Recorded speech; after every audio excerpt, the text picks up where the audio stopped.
Kapolda, kepada Bapak SPM Polda Jawa Barat bersama rekan-rekannya. Mohon maaf Pak, ini berjalan nanti yang mungkin berlalu. Tenang Pak, kali ini orang tua adik supir angkot, urusan yang lancaran. Kami ini merasa bangga sekali. Ternyata anak supir angkot juga bisa jadi polisi.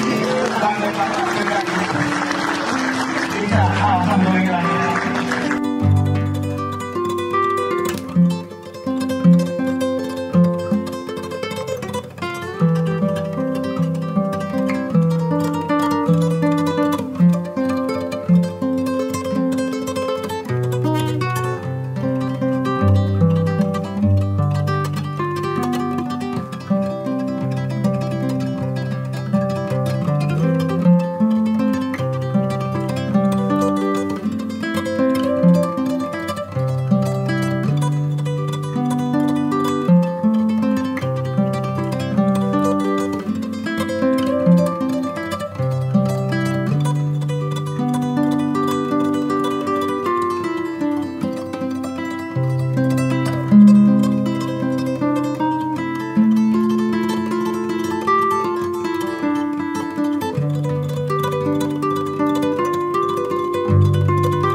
Kepada Bapak Kapolda, kepada Bapak SPM Polda Jawa Barat bersama rekan-rekannya.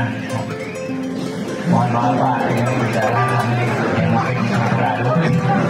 Tenang Pak, kali ini orang tua adik supir angkot, urusan yang lancaran. Kami ini merasa bangga sekali. Ternyata anak supir angkot juga bisa jadi polisi.